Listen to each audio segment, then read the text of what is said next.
I'd like to talk about Iceland today once more, but today I'd like to talk about Iceland in its entirety and about the origin of Iceland, not just about the recent eruptions, but I'm going to introduce some concepts about how Iceland formed, why it is where it is, and how it all came about.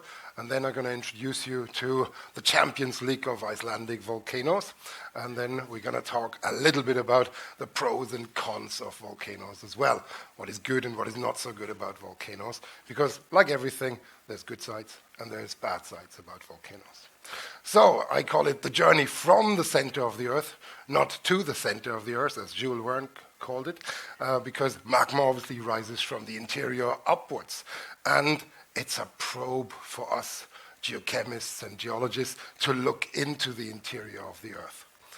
So where are we? Well, we're pretty high up on the globe, and this is where Iceland is, and we are just about here, close to the Faroe Islands right now. We're just outside this red box here. And, well, Iceland is an intriguing place because it combines ice and fire. So here we have these two components that make Iceland so special.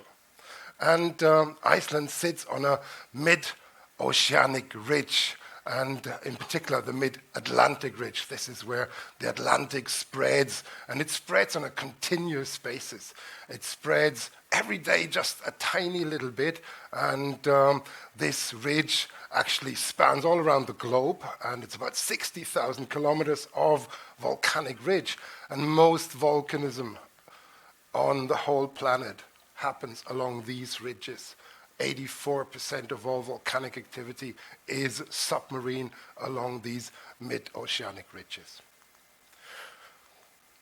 So Iceland is in the heart of this spreading zone, this mid-Atlantic spreading zone, and we can see the spreading zone here, and it continues to the north as well, and Iceland sits right on top of that, and of course this means we can see the spreading zone on land in Iceland, and this is the Reykjanes Peninsula, and it moves via a complicated network of spreading zones all through the center of Iceland. And here you can see the plate boundary between, well, the North American plate and the Eurasian plate on either side of it. And the spreading is, well, it's about 2 centimeters a year. And I usually tell my students, that's about the speed with which your fingernails grow. So this is how fast the Atlantic spreads. The Pacific is a much older ocean. It spreads a lot faster. It spreads at 7 centimeters a year. That's about the speed with which your hair grows. So you can get a sense for that. So here we have the oldest rocks in Iceland, and they are here at the fringes in the very east and the very west. And this is where we had a port day just before we sailed off towards the east. And Iceland's oldest rocks are geologically very young. They're only about 12, maybe 14 million years old. And when we think of rocks in Sweden or Norway, which are thousands of millions of years old, the rocks in Iceland are extremely young. So, but here's one of these questions that I find personally very intriguing, and that is, well, we have these long segments of oceanic rift zones. They go through the Atlantic and through virtually all the other oceans as well, but only on Iceland do we actually see them above the water level. So what's so special about Iceland? Well, and I hinted at this yesterday if you were here, the thing is that Iceland is not just a spreading ridge, it's not just a plate boundary, there's something else going on. And we call it a plume, a mantle plume, or some people call it a hotspot. This is very similar to what we have under Hawaii, but also many other places, like the Canary Islands, the Azores. There we have an anomaly that comes from deep inside the Earth, and it rises up, and it just happens to coincide with this oceanic spreading ridge, and that makes Iceland so unique, so special.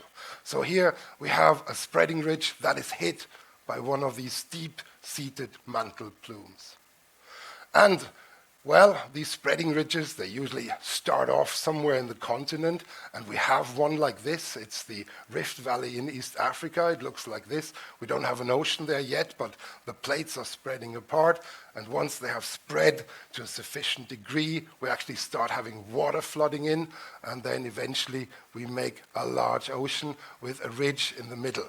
But here you see Iceland in the middle of the Atlantic Ocean. Here's Greenland. Here is the British Isles. And here is Iceland along the ridge.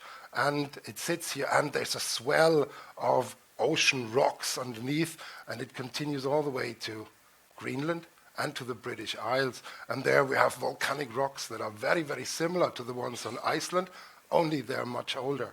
So this Icelandic plume was there for a long time. It must have been there since the beginning of the Atlantic Ocean. And the rocks are present here in East Greenland, as well as in the Hebrides and in Northern Ireland.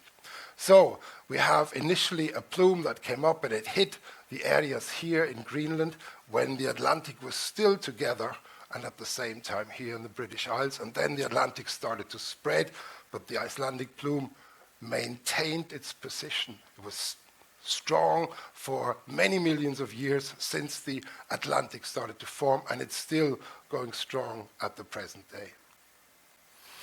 So, having talked about this, well, people have reconstructed how this concept of plumes work, and the first person who really thought about mantle plume was actually Athanasius Kircher in the 1670s, and here's his drawing. He believed that there was a fire inside the earth and it would rise up and make volcanoes here. It was heavily disputed at the time, and a lot of people didn't believe him. But today, we're looking at it in this way, and actually, he wasn't so far off. I'm actually quite impressed with his thinking. And this is a reconstruction. This is the present day. This is 30 million years ago, 60 million years ago, and this is 90 million years, 120 million years ago, and this is about 150 million years ago. And when we start there, this is about when the Atlantic started to form. There was two of those plumes, one of them the Icelandic plume, and one probably sitting somewhere under Greenland, and eventually these two merged, and they give rise to the present-day Iceland plume, and it's still going strong to the present day, and for all we can tell, it'll continue to do so for quite some time in the future. So where do these plumes come from? Well, we really actually know only a little bit about them. It's very complicated, but we know that there are subduction zones, for example, in the Cascades in the US, but also in Japan and Indonesia, and their material is pushed down into the mantle, and we can image this material sinking all the way down, and once it rests there for some time, we believe that it heats up from radioactive decay, and then it might actually rise up again. These are very long processes. They take thousands of millions of years, and we believe that these plumes come from very deep, from what we call the lithosphere graveyard down here at the core mantle boundary. But of course, nobody has ever been there apart from Jules Verne, and therefore we are speculating, I have to admit, but the chemistry of the magmas coming up, they tell us that something like this must be happening. So, we believe that these plumes come from ancient, lost continents that are long, long gone. We don't see them at the surface anymore, but remnants of them may still be present deep within the earth. So, when we move this material up now, then this plume hits this area where we have Iceland at the surface, and here's a reconstruction from a depth of about 500 kilometers, and this is a very simplified sketch of it. The center is believed to be sitting right under the middle of Iceland, and in reality it's a bit more complicated, but here's the surface expression, and it seems to have a narrow stem in the middle, but it's a bit of a wider zone that is affected, and this wider zone initially, as I said, was causing some volcanic activity in Greenland and the British Isles, but now it seems to be very narrow, focused almost exclusively on Iceland. So when this magma then rises up, the plume material spreads out, and eventually it starts to make magma reservoirs in the crust. And this is now very close to the surface. There we are producing magma chambers. And, well, chamber is one of these terms. It's not in fashion anymore. We call them now magma reservoirs, because chambers are empty, and magma chambers shouldn't be empty. They should contain magma. So magma reservoirs. And then we have all these ascent paths, the conduits, and depending on what their orientation is, we have different names for them, sills and dikes and etc. And eventually they feed volcanoes at the surface. But we must be aware only a fraction of the magma ever reaches the surface. Most of it gets arrested inside these islands, inside Iceland, and actually the uplift of Iceland is stronger than the volcanic production. So there is probably at least 50 to 70% of magma that is never reaching the surface, but is actually placed inside the island itself. So this now leads to this strange interaction between the fissure zone, the rift zone that we see at the surface, and all the way down into the southern Atlantic and, of course, into the northern Atlantic. And this area is where most of the volcanoes are, and this is where we believe this plume just hits this oceanic ridge, giving rise to some 30 larger volcanic systems. And here's a list of all the important volcanoes, all the Champion League players in the Volcano League. And we don't have to go through all of them. I'll just introduce you to some of them. Some of them have very complicated names. Others are a little easier to pronounce.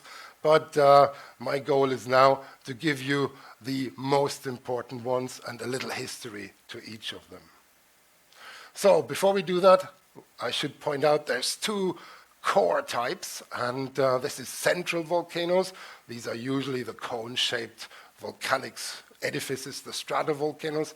And in Iceland, because of this rift system, we have fissure volcanoes. These are volcanoes that form along cracks in the earth crust, and they behave a little differently. They're not less dangerous, they're just different. So, and before we plunge into our Volcano Champion League, here I should point out each of the volcanoes has a slightly different character. There is no volcano that's exactly the same as another one, like humans, and they come with different hazards. There's proximal, distal, and temporally extensive hazards. Some of the features happen on the scale of hours, some take days, weeks, and others, like climatic effects, take years. The local effects are usually lava flows, but also ash clouds and landslides, pyroclastic flows, hot ash clouds, and then also mud flows. And these features, they are usually happening on the scale of hours to days. Sometimes they take weeks, while these climate effects, like changes of weather, for example, they often take years, and they can be detected several years after a large eruption. So, but let's start with one of my favorite volcanoes, Snæfellsjökull. And Snæfellsjökull sits here. Oops, there we are. Sits here, and this is going to be the most westerly volcano we're going to look at. And I like it so much because this is where Jules Verne had Professor Liedenbrock find the entrance to the center of the Earth. So, if you go there and you look carefully, you might find it yourself. I had a look and I failed, to be honest. So I never managed to go to the center of the Earth. But the idea, according to Jules Verne, is that if you go all the way down, you can come back up somewhere else. And in Jules Verne's description, it was Stromboli. So Professor Liedenbrock and his team came back up in Stromboli. And Jules Verne was quite perceptive, and we are laughing about it. But he noted that volcanoes may be connected deep inside the Earth. And that's an important realization.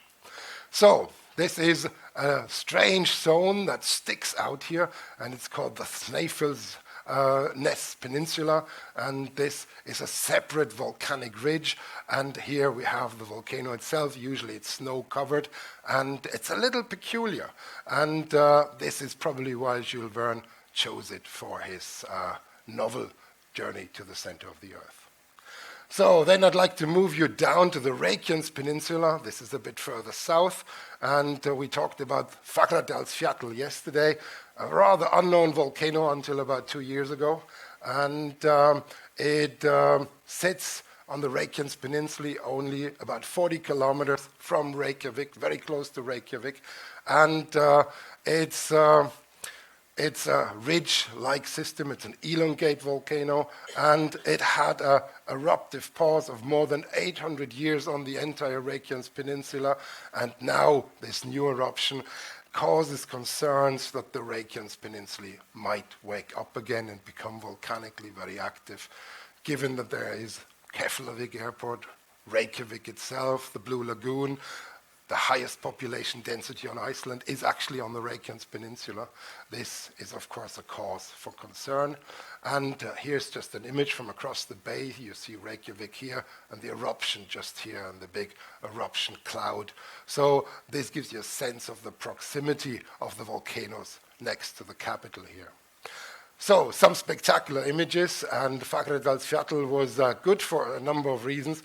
During COVID, the tourism industry was suffering really badly in Iceland, and spectacular features. Here you see the lava running into valleys, and literally thousands and thousands of people came to see it, and it's believed that the volcano saved the tourism industry, avoiding another financial catastrophe like in 2008, where Iceland suffered dreadfully because of the financial crash.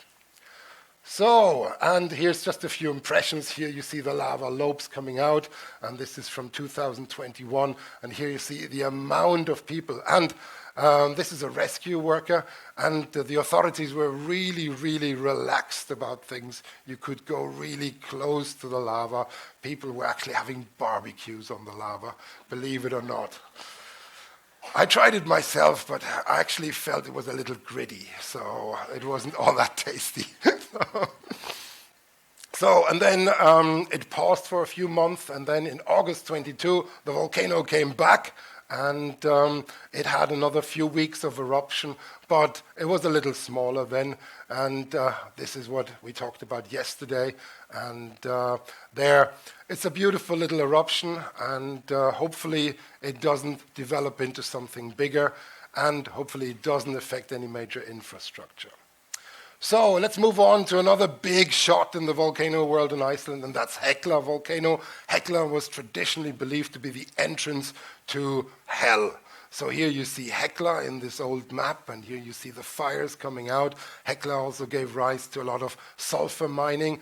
Gunpowder for the Danish and the Swedish empires was actually sourced from Iceland, and it's a stratovolcano about 1,500 meters tall, and it's one of the most active volcanoes on Iceland, and it had something like 20 eruptions since the settlement period on Iceland, and during the Middle Ages, as I said, it was considered the gateway to hell.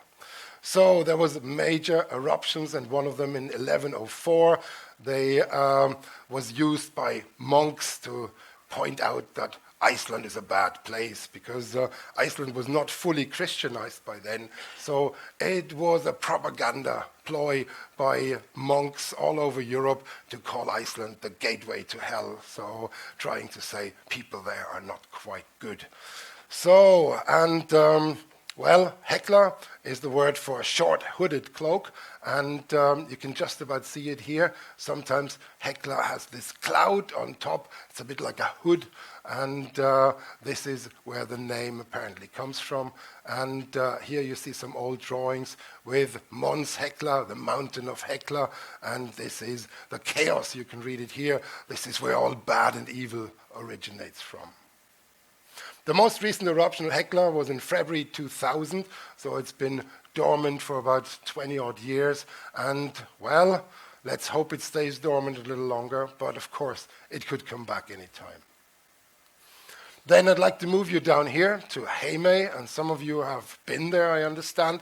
It's a little island group there, the Vestmannaeyjar Islands, and, well, Vestmann is actually, well, we can still read it today, it's the man from the west. It's an old Icelandic name for Irish people. a lot of Irish slaves were taken by the Vikings when they came over, and there was this strange situation that some Irish slaves were increasingly unhappy with their master, and they got into a fight with the master, and they killed their master. And they had to escape, so they escaped to the Westman Islands, which weren't called the Westman Islands then, but there is a saga then that the son or the brother, I think, of the master then set out to hunt them all down, and so he did. And all the Irish slaves had only a short spell of freedom in the Westman Islands, and apparently all of them were killed. So it's also the site of a pirate attack. There was pirates from North Africa, believe it or not, coming all the way up to Iceland, not just to Britain or Ireland, where we also know of these North African pirate attacks. There was one in 1627, and they captured a whole bunch of local people and brought them into slavery for the Ottoman Empire. So, but there was a big eruption in 1973. I was only very small at the time. Some of you might remember it. And there we have the big eruption of Eldfell, which is the volcano on the island there. So here's a photo with Eldfell spewing fire.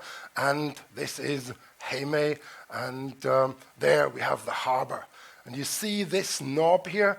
This is Eldfell volcano over there. And this is the lava from 1973. And there was big concern that the lava would close the harbor basin and therefore ruin the economy of the island. So what happened was that the local people sent fireboats out there, and they hosed the lava in an attempt to cool the lava down. And urban legend has it that they managed to stop the lava from filling the harbor basin. It's a wonderful story, but in reality, if the lava wants to fill the harbor basin, it will fill the harbor basin. So it happened to be more of a coincidence that they just sprayed water on it when the lava was already slowing down. So here's a few images, and this is the harbor basin. Here's Eldfell, here's the city, and here you see the lava progressing into the harbor basin. And of course, when lava meets the water, you get all sorts of reactions, a lot of steam, and sometimes even explosions. But eventually, the lava stopped, and the harbor is still useful, or is still in use to the present day. So here is a little map. This is the airfield, this is the volcano, and this is how the lava progressed. And luckily for the population, the volcano stopped just in time before economic ruin occurred. So here's a few impressions from back then. The city was, of course, evacuated, and nobody died apart from one rather peculiar accidental case where somebody snuck back into the evacuated zone and died there. But this shouldn't have happened.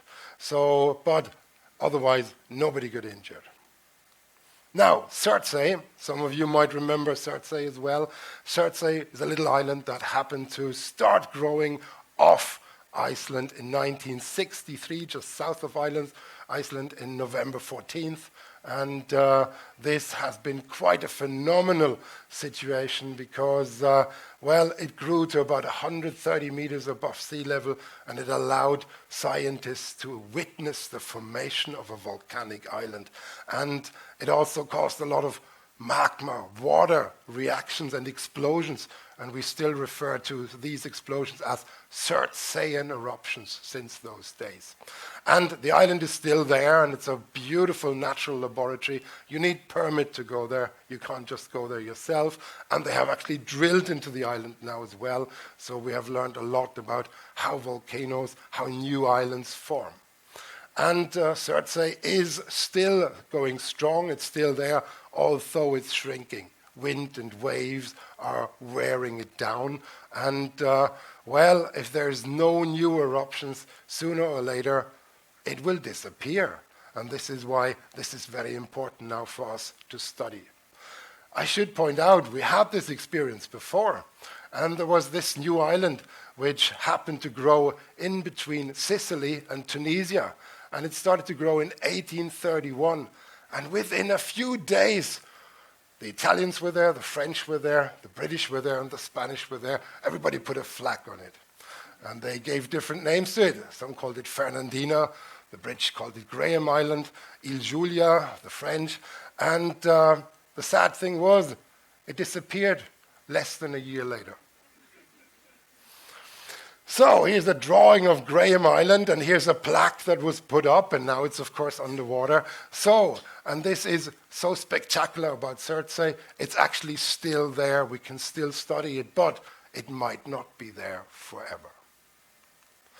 So this is what we have learned from it. We know how the interior of these oceanic volcanoes looks like. And if you have a big island, then you can't actually look at the very base of it. So this is what we have learned from Surtsey, how the very start of an ocean island actually starts to come about and looks like. So now, this is one of these fascinating volcanoes that sits in the south of Iceland, Eyjafjallajökull, and you might remember it. It caused a lot of pain in 2010, and certainly I remember it because I happened to be in France with 30 students, and everything was shut down. It's the only time I really went to the upper limit of my credit card because I got train tickets for all my 30 students. And I've got them out of France and into Germany and eventually back to Sweden. And there was a train strike then as well on the way. So I had a really jolly good time there. So Eyjafjallajökull, it really is, as the name suggests, it's actually the glacier next to the islands. And it's the Westman Islands, and it sits here, and the Westman Islands are just there, so this is how the name comes about. And it was also rather unknown until it erupted in 2010, and here you can see the big eruption cloud. The eruption started quite gentle with a bit of lava, but then inside the volcano there was a pocket of more gas-rich magma, and once the new magma hit that gas-rich magma, all hell broke loose, and these huge ash clouds emanated from the volcano. And this is how they looked like, and of course they spread all over Northern Europe and actually into Central Europe as well. So I have a little video here. Let's see if I get this to work.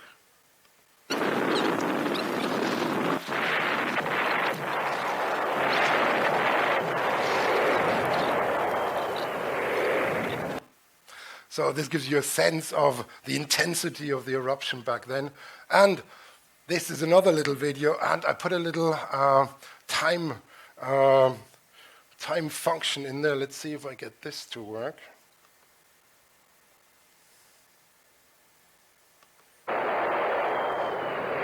So this is slow motion now, and see that bit here flying out? And that's real speed. So this just gives you a sense of the intensity of the eruption back then.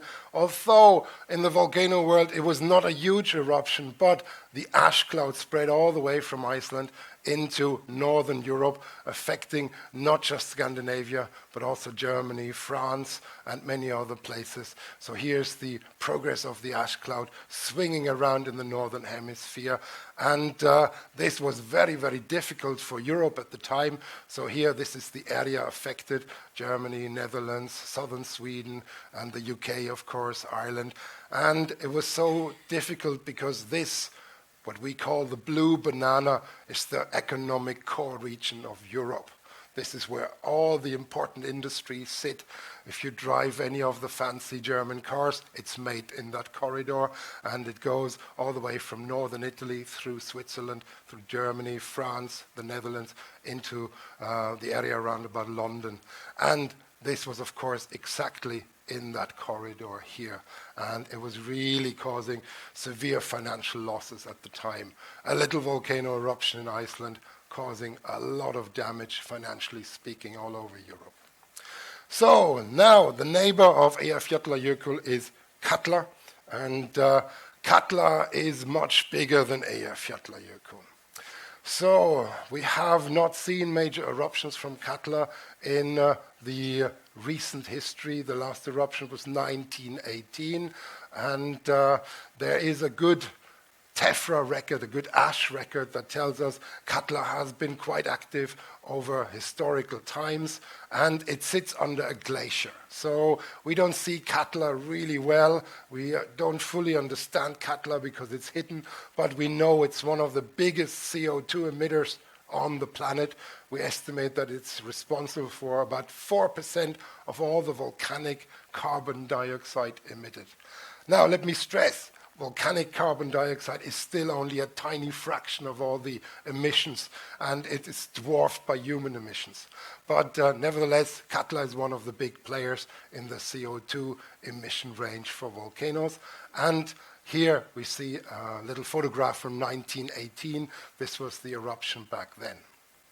So Katla sits on the glaciers, as I said, and there is speculation it might be connected to Eyjafjallajökull somewhere at depth, but maybe not. We're not entirely sure, because there was worries back then in 2010 that Katla might wake up as well, but it didn't. So this is actually good news. So how they connect, we're not entirely clear, and let's hope for the best that they're not connected at all, certainly not in the upper tens of kilometers.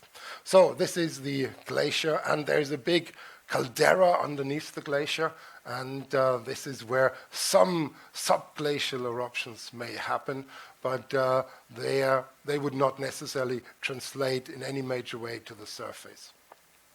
But it's very famous also for the glacial caves. You can actually go up there onto the glacier, and there are some caves. If you ever have a chance, I recommend it. So here's some of these glacial caves. They're quite spectacular.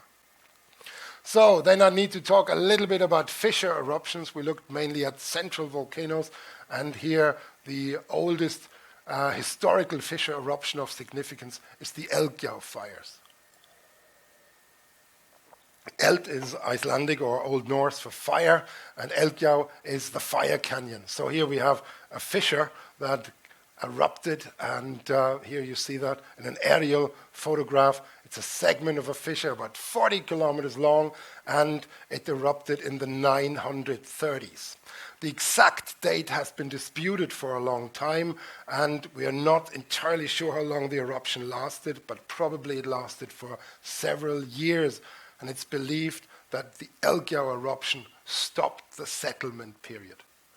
So settlements in Iceland started around 800, a little later, and the first wave of immigration to Iceland was abruptly halted, and is likely because of the Eldgjá eruption. People didn't want to come anymore when they heard about the big eruptions there. So the Eldgjá eruption was likely also inspiring the writers of the Edda, the Old North poetry book. And here we have several descriptions and in the Edda, and they're not directly referring to volcanoes, but if you read it carefully, it sounds terribly like volcanoes.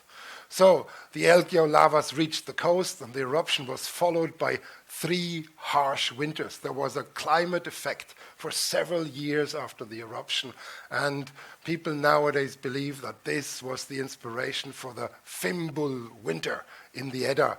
This is the bad winter when things all break down, when the world of the North gods breaks down. And in the Edda it reads, there will be a winter with the greatest frosts and keen winds, and the sun will do no good, and there will be 3 of these. So I think there was certainly oral records of the Eldgjá eruption, and this was inspiring the writers of the Edda. And here there's more descriptions which are quite colorful. So here in the Edda it says, the sun will turn black and land will sink into the sea. The brightest stars will vanish from the skies. Fire will rage forth, and the flames will lick the heavens itself. Boulders will slam together so big that trolls will tumble, and man will tread the path to hell. It sounds like an intense, very long, very unpleasant volcanic eruption. And we were eventually able to date the eruption because in the North German Saxon chronicles, there was also a reference to that. And it was very important because back then, this was the first Saxon king in the Frankish Empire, prior to that, it was Frankish kings, and it was very important in the Saxon Chronicle to say that he was so important. And it helps us because it reads there, in the years just before the death of King Heinrich, and this was 936, many signs occurred. The mountains of the north are said to have erupted in flames in many places. And given that years here implies 1 to 2 years, we actually have a date for the eruption itself now. So, there was a younger fissure, and this was also very unpleasant, the Laki Fissure, 1783 to 84. It erupted in 1783 to February 84, and it produced a lot of fluorine-rich clouds. This contaminated the soils locally, and a lot of livestock in Iceland perished. And it's believed that 1/4 of the population of Iceland perished as a consequence of the death of all the livestock. We estimate that 25,000 people on Iceland perished because of the consequences, not directly from the eruption, but because of the consequences. And there is records from Northern Europe that these fluorine-rich clouds reached all the way to Scandinavia. And if you look at the church records in southern Sweden, you can actually work out that the death rate was higher in those years. So, and well, unfortunately, volcanoes in Iceland have not only affected air traffic in 2010, they have affected Europe for many, many decades, and centuries, in fact. Now, we're moving a little bit into the island of Iceland now, and I have 2 more volcano champions for you. So here's Askja, and Askja is a big volcano here in the central rift zone, in the eastern rift zone, and the name Askja refers to a nested caldera, meaning several holes in the ground side by side, and it rises to about 1,500 meters, and it means a box or little boxes that are in each other somehow. And indeed, this is how it looks. We have these larger caldera features, these vents or holes in the ground, and it's a nested system there. The area is only accessible a few months of the year. It's not a very inviting area, and I remember having been there some years back in August, thinking that that's a good time for going to Iceland. I was in the worst snowstorm I ever experienced.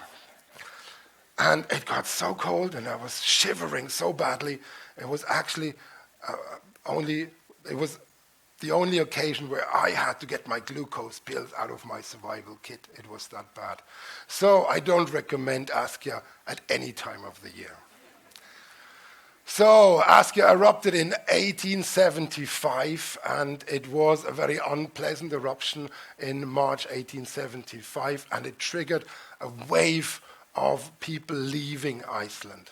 And many of them went to the US, many went to Canada, and there's an intriguing kind of feature here. If you look at people of Icelandic origin in the US, you will find that many of them were looking for colder climates here as well. So they weren't choosing the hot areas in the US, but some people here down in the southwestern area here, they learned their lessons from coming from Iceland. So this was one of the main emigration periods starting in the late 1870s from Iceland, and Askja triggered this.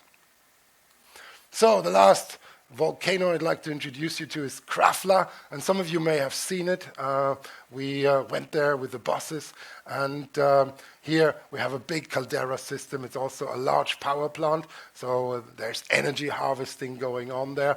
And Krafla had a big eruption, the Krafla fires from 1975 to 1984, and since 1977 there's a big power plant. And Krafla is a strange place for geologists because they drilled for geothermal energy, and by accident they drilled into a magma reservoir. People got really, really nervous, and the head scientist, he was borrowed from the US, he was from the Alaska Observatory, and he got really, really nervous, but strangely nothing happened. The drill bit was a bit melted, but no explosion, nothing. And we really had to rethink our understanding of volcanoes at that point. And now there's real plans to drill back into volcanoes, because now we've done it the first time. So now we think we know how to do it. I'm still a bit worried sometimes. But this is where Krafla comes in. We actually drilled into magma inside a volcano for the first time at this place. So now I'd like to wrap up a little bit, and I talk about the good and not so good sides of volcanoes. Now I'd like to mainly focus on the advantages. So first of all, the volcanoes are monitored. And several international organizations are in contact with the Icelandic offices. And whenever there's a big eruption, the Icelanders are very good to ask for help, and they're very experienced themselves. So, for example, last year there was colleagues from the US, colleagues from Scandinavia. They're all being brought together. Those people with volcano experience are then slotted into monitoring teams, into surveillance teams. And of course, we have ground-based monitoring, we have air monitoring, we have remote sensing via satellites. Here's a satellite image of how a volcano deforms. And this allows us to really make sure that the volcanoes usually don't cause any fatalities anymore. We cannot prevent that they will cause damage to infrastructure, but the death toll of volcanoes has been continuously going down over the last 100 years. We're getting actually pretty good at this now, as long as we invest and are prepared to put the effort in. So, but here's the two faces of volcanoes. Let's close with some positive sides of volcanoes. Well, first of all, we said tourism has saved the Icelandic economy, and the biggest tourist attraction in Iceland is the Blue Lagoon. Here's the Blue Lagoon, and actually that's, I almost not dare say it, but it's the wastewater of a geothermal power plant. And they just pour it into a little valley, and it's stuck there. And some smart Icelandic person said, let's make it a pool. And so it is, and it comes with a lot of silicon mud, and this is now marketed as well. You can use it as cosmetics. It's actually surprisingly good for your skin because it dries out your skin. It's got sulfur as well. It disinfects the skin. So, and it's very, very popular. So geothermal energy is very, very important in Iceland, and 40% of the geothermal energy is used for generating electricity, making Iceland a haven of cheap electricity. And there's also greenhouses in Iceland, fish farming, etc. All of these things use geothermal energy, and it's cheap, it's plentiful, and it's renewable. And let's see whether I get this to work.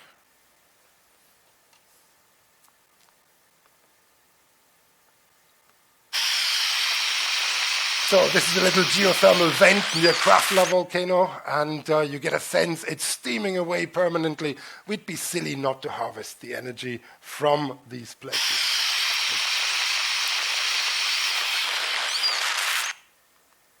So how does it work? Well, usually what happens is we take cold water, we pump it down, we have to drill holes, and this is where the accident at Krafla happened. So here's the magma reservoir, the heat source. We pump cold water down, and the water expands when we make steam of it, and this expansion is what drives the turbines, and this allows us to make electric power. But the geothermal energy is not just used to create electricity and district heating. Actually, in Reykjavik, even the streets are kept free of snow and ice in winter because there is all the geothermal power pipelines. They are under the streets, and that keeps the streets free. And actually, these days, we're also drying fish with it. A lot of the dried Icelandic fish is actually dried in greenhouses that are heated with geothermal energy.